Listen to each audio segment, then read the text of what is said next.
dito pa rin sa You're the Boss. Ipinakita na nga natin kanina ang listahan ng mga katropay na panalo sa What to Win. Kaya naman congratulations sa inyo at kanina nabitin pa rin tayo kung husay o sablay sina Kimo at Sheena sa katanungan na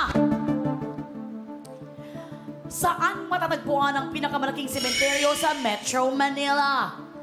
At ang sagot nga nila, anong pakialam namin?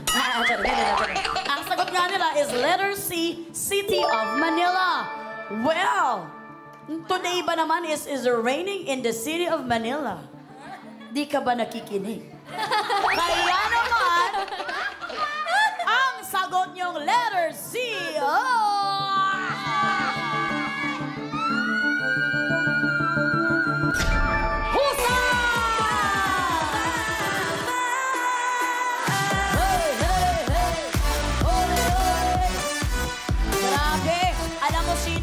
salamat ka. Kung wala si Kimo, ano sana ang sagot mo? Wala. Wala talaga. Kasi wala tayong mga Bisaya tayo eh. Wala kaming kaalaman. Partner, alam mo ba kung saan? Hindi. Kasi taga-kuan ka rin, di ba? Hindi. Laki ako ng Manila, pero hindi ako pumupunta ng sementeryo. Kaya Duwag nga. ako. Kaya nga. So, talagang wala masyado nakakaalam din sa kasagutan dito. Kaya naman, mabuti na lang andyan si Kimo. Kaya, eto na nga ang Manila North Cemetery. Tama yung sinabi mo. Ang itinuturing na pinakamalaking sementeryo sa Metro Manila may sukat na 54 hectares. At ito ay matatagpuan sa Santa Cruz, Manila. Ayan nga, good job nga kayo sa pangalawang pagkakataon. Makakakubra kayo sa pasahod ng boss natin ng 1,000 pesos. Kaya naman, JT's Baby Girls, kukubrahan na sila! JT's Baby Girl. Kukubra na yan! Kukubra na yan! Kukubra na yan! Maraming salamat, Baby Girls, JT's Baby Girl. Nakakubra na siya! Nakakubra na siya! Nakakubra na siya! Hoy! Nakakubra na nga ulit ang ating mga trabahador at sila ay may total ipon na 2,000 pesos. Habang si partner ay medyo kinakabahan na siya ng kaunti. Partner? Hindi na ako natutuwa sa mga trabahador natin. Pangiti-ngiti lang ako dito, pero hindi para masiro ang mga boss ko. Wala po tayong kubra para sa job order number 2, pero babawi po tayo sa job order number 3, partner. Ay, yan nga partner, samahan mo muna kami dito dahil break time muna tayo. Kasi Kimo and Sheena, mga boss natin, gusto na lang makipagtsikahan muna sa inyo. Unahin muna natin pagkukwentuhan si Kimo. Kimo, congratulations sa new single mo na, Happy Ending. Alam mo, curious ako, bakit partner? Kasi dumalaw kasi sa Magandang Buhay si Kimo. At yung last time na yon, parang 2 months ago pa daw, parang kaka-break up lang din yan ng kanyang pinakamamahal. Pero itong single... Sorry ha. Gaano kayo katagal nun? Yung pinaka-recent mo na break up? Ayun, tumagal kami ng 3 taon. Hindi ko alam, yun, partner, kung yung tanong mo sa kanya is ikinatuwa ba niya, ha? Kasi bakit? Sobrang sakit. Nung na-interview namin sa Magandang Buhay, iyak talaga sa partner. Ngayon, kamusta ng puso mo ngayon? Ayun po, masaya, sobra. Dahil yun nga, maraming trabaho, maraming blessings, and kino-consider ko yung mga taong nasa paligid ko na nandyan para sumuporta sa akin. Pero bakit ito ang single mo ngayon na Happy Ending? Yun nga, dahil dun sa recent relationship ko. And yung song is all about long-distance relationship. So, LDR pala. Yes. 5 months ago, nasa isang long-distance relationship ako. And actually, yung buong album na ginawa ko tungkol dun sa babaeng yun. And ayun, yung happy ending is, ninarrate ko kung ano yung nangyari sa amin, kung paano kami nagsimula. And yun nga, parang sinabi namin sa sarili namin, nag-oath kami sa isa't isa na hindi tayo tutulad sa iba. Dahil yun nga, yung ending ng relationship namin, dapat masaya. Pero nandito tayo ngayon.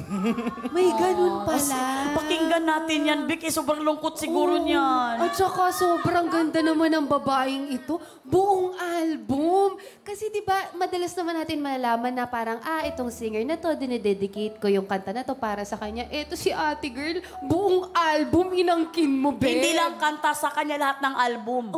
Sa atin yung picture album, wala tayo eh. Ito talaga kanta talaga, partner. Kaya nakakasana all ito. Pero tanungin ko lang bago natin bigyan ng sample. Once and for all sobrang ganado mo pag mga usapang pag-ibig, ha? Uy, hindi naman. Sorry. Once and for all friend for once. Ano ba yung tama doon? Sorry. Naka-move on ka na ba? Yes, nakamove on na ako. And yun nga, happy ako dahil maraming taong nandyan para sumuporta. And ayun, kung may darating man, let it flow and Uy, pero may tanong ako. Kasi tinanong mo kung okay na siya at 5 months, di ba? Totoo ba sa'yo yung 3-month rule? Yung parang after 3 months, okay na ako? O hindi? Parang feeling mo ba nung medyo 4th month, 5th month ka na naging okay? para sa akin, oo. Kasi yun nga, face siya eh. Face siya ng isang situation. Parang naging horror naman yung tanong-sagot niya sa'yo. Oo. Hindi, kasi 3 months din sa akin eh. Oh. Oo.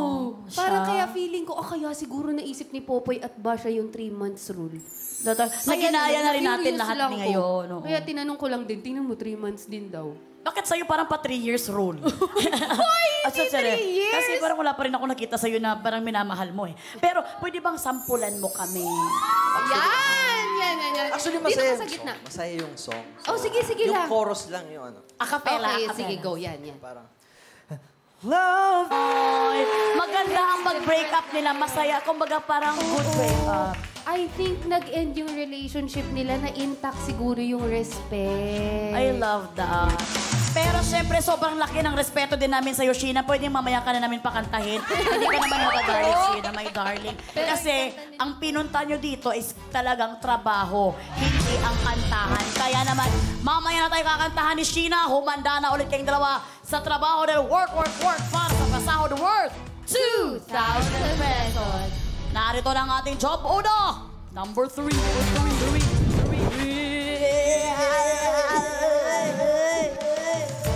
Mga boss, mag-login na po sa pi.com.ph para makapili ng iuutos. Mula po sa lahat ng makikipindot for job order number 3, 5 po ang makakakubra kapag sumablay ang ating mga trabahador. Boss, ano po ba ang gusto niyong iutos kina Kimo at Sheena? I-shoot, linisin, suotin o saluhin? Mas maraming utos na ang pagpipilian kaya naman choose wisely. Meron kayong 30 seconds dahil katropay. You're the boss! Sa aling utos kaya may papakita ninyong dalawa na magaling kayo sa linisin, saluhin, i-shoot, or suotin. Ako po, baka suotin. Kasi minsan kasi quick change tayo eh, di ba? So, parang Lalo na sa darating mo na project. Yes! Ikaw naman. ako po suotin din kasi, ayun nga, parang lagi tayo nagpapalit ng outfit every time nag-show. Baka siguro suit namin yan. Well, suotin ang gusto nilang gawin. Tingnan natin kung suotin din ba ang binoto ng mga boss natin para sa inyo. Jen, anong approve dyan? Time is up! Ang utos na inaprubuhan po ninyo with 75% ay i-shoot. Caring-carry pa rin kaya ang utos na ito, panoorin po natin. Tropais! You're the boss! At ang utos ni boss, i-shoot! At ito ay may job rating na carry pa! Shoot na shoot sa pagkukumpuni ng sirang electric fan ang mahuhusay nating mga boss technicians. Kaya para sa utos si boss, gagamit ng electric fan. Isa-isang iahagis ang ping-pong balls. Kailangan makapag-shoot ng isang bola sa bawat cup na nakadikit sa umiikot na electric fan sa loob ng 60 seconds. Stay on your marker! At ayon sa ginawang evaluation ng ating Board of Testers sa bots, sa 10 gumawa ng challenge, 7 ang husay. 3 naman ang sumablay. Trabahador, good luck para good job! Yan ang utos ng mga boss natin para sa job order number 3 na may pasahod na 2,000 pesos. Mabilis lamang ito. Kailangan nyo lamang makashoot ng tigi-isang ping-pong ball sa ating 3 plastic cup na nandito sa ating pangmayaman na electric fan. Sa loob ng 60 seconds ito. Ito ay may job rating na carry pa. Dahil 7 out of 10 Board of Testers ang husay na nakagawa nito. Kaya naman Kimo and Sheena, ready na ba kayo?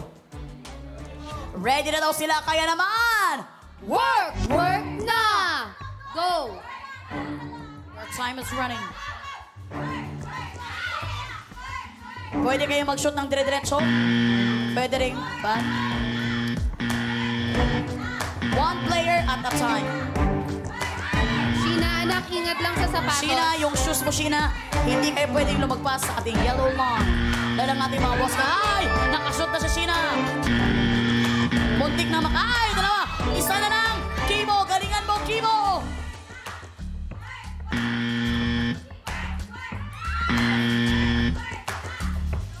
Paano kung nandito na yung katawan ni Sheena, no? Pero, ayan na nga, bilisan nyo! Dahil meron na naman kayo 20 seconds! Sa taas, ang importante mashoot ninyo! Taas! 9, 8, 7, 6, Isa lang! 5, 4, 3, 2, 1, Ay! 0. Kitang-kita natin na isang bola na lang ang kailangan nilang lagyan dito sa ating plastic cup pero hindi pa rin nila nalagay kaya naman sila ay sablay. Samahan nyo kami sa ating podium. Eto na nga, paano? Ang hirap ba? Pwede nyo i-share sa amin ang feelings kasi hindi pa kami naging trabahador ni Natawa kami ni Kimo. Sabi mo, i-share niyo ang feelings. Hinginan kami feelings. At ibang feelings yung gusto nyo i-share, no? Ano Open to, mga forum. hugot ninyo? Hindi, ano pang feelings ito sa pagkuan ninyo, pag-shoot ninyo? Medyo challenging siya kasi, ayun nga, aside sa maliliit yung baso, may hangin pa. So, magaang yung ping pong ball eh. So, kapag binato mo, may effect yung hangin, oh. Yung force. Na, So parang kasalanan pa namin, Kimo, at sinaksak namin ang electric fan dito sa... Hindi naman sa ganun. Hindi pala kasalanan. Ikaw naman, Shin. Nagtanggal nga po ako ng orasan eh. Kasi baka may dagdag bigat sa kamay. Pero ang hirap sa, lalo-lalo na po sa yung pangatlo namin, yung last. Sobrang hirap kasi gumagalaw din kasi yung electric fan. So sabi pa, Pero ang galing nila kasi sa kabilang baso, si Kimo ang nakashoot at si Sheena naman dun sa kabilang baso. Well, Kimo and Sheena dahil kayo nga ay sablay. Maling-mali yung pag-well ko dahil sablay sila. Wala kayong sasahurin for this job order. Pero sa inyo pa rin ang 2,000 pesos. Pero naaaninag ko na ang kaligayahan ng aking partner.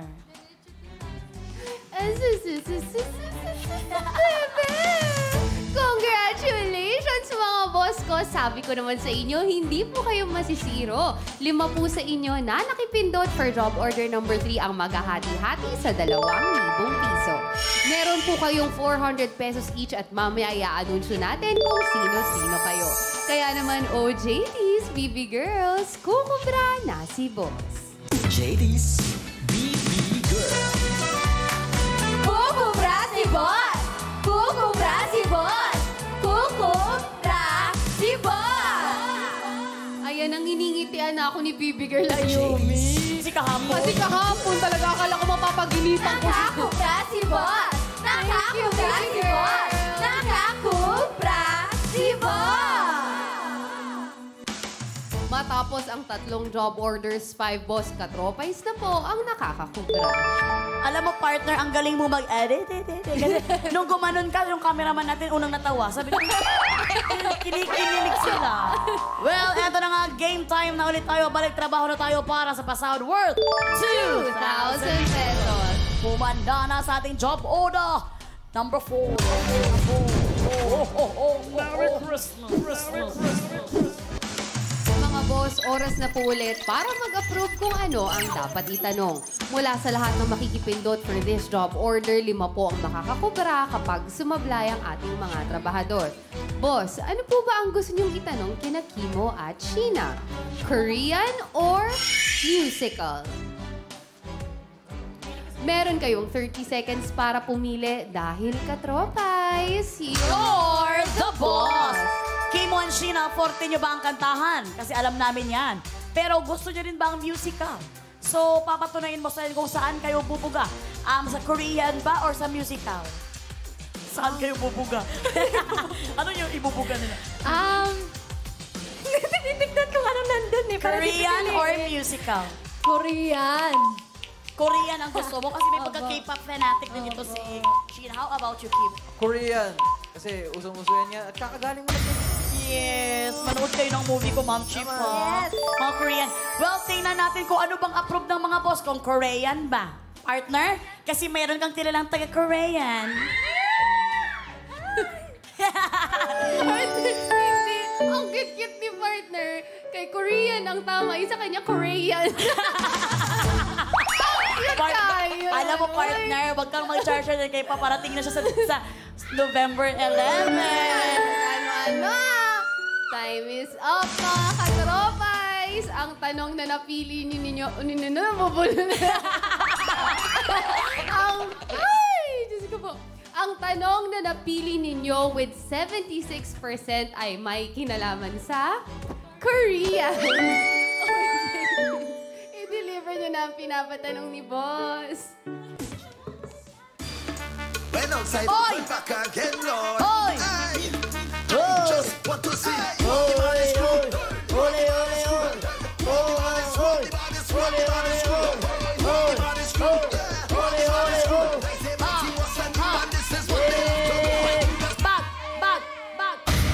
Maraming salamat, Baby Girl Gigi. Habang sumasayaw yung katawan niya, sumasayaw din yung dila ni Baby Girl Gigi. Gumagano na. Kaya naman para sa job order number 4 na may pasaw na 2,000 pesos, ang na-approve ng mga boss natin ay ang category na Korean. So, ready na ba kayo sa katanungan ng mga boss? Korean din ang gusto niyo. Ready na? Ready na. Ready na. So, narito na ang tanong. Sino ang Korean na nagka-crush kay Jenica? Sorry lang. Iba pa yun. Alam mo, mabubugbog na ako ni partner mamaya. Ano ang English translation ng Korean expression na bogo shipo? Ano ang English translation ng Korean expression na bogo shipo? Letter A, I like you. Letter B, I'm okay. Letter C, thank you. Letter D, I miss you. Or letter E, I love you. Kung ready na kayong dalawang sumagot, work na. 보고 싶어. Bogo sipo. Narinig nyo na ba yun sa K-drama na mga pinapanood ninyo or sa mga K-pop na kan? Opo Bogo eh. shipo? 보고 싶어. 오빠. Ako, narinig ko lang Opo. dito sa Pogo shipo. Bogo shipo. Bogo, iba yun. Ano ang narinig? kasi yung I'm okay. 괜찮아. 괜찮아요. Thank you. 감사합니다. I love you. 사랑해요. I like you. Ano yung I like you? Uy, ano yun? Baka alam ni Ate Jen. Oo nga ba? Naman. Kayo mag-focus kayo dyan sa tanong. Alam mo, Nananahimik ako dito, ha? tatlo na tayo mabubugbog mamaya. 보고 Oh, di 싶어. ba kasi yung I love you, 보고. sarangeo, di ba? 사랑해요. Bogo sipo. 보고 싶어요. I miss you. Oh. I miss you. Yung I like you yung pinagtataka. Ano mo ba? Hindi. Hindi. Kaya ako nga tinatanong. Tingin ko, Okay. di. I miss you. 보고 Narinig natin sa kanilang dalawa na letter D ang kanilang pinili at that's letter D, I miss you. Pero pinag-iisipan din nila ang letter A na I like you. Well, pag-isipan yung mabuti dito ay nakakahalagang 2,000 pesos. 보고 싶어. 보고 싶어. 보고 싶어. Inaalala ko yung meaning ng isang kanta talaga na 보고 싶어 eh. Pero, Pero Di ako, di ako. miss you, no? Di. kahit di ko alam. Sige. D, I miss you. Ayan, sigurado nga talaga sila sa letter D. Final na ba ang letter D, I miss you? Final na! Ayan na nga, hindi na talaga sila nagpalinlang pa sa letter A na I like you. Para sa 2,000 pesos, kayong dalawa kaya ay husay o sablay. Nakaabang na rin ang mga boss. Kaya naman, ang sagot nyo ay...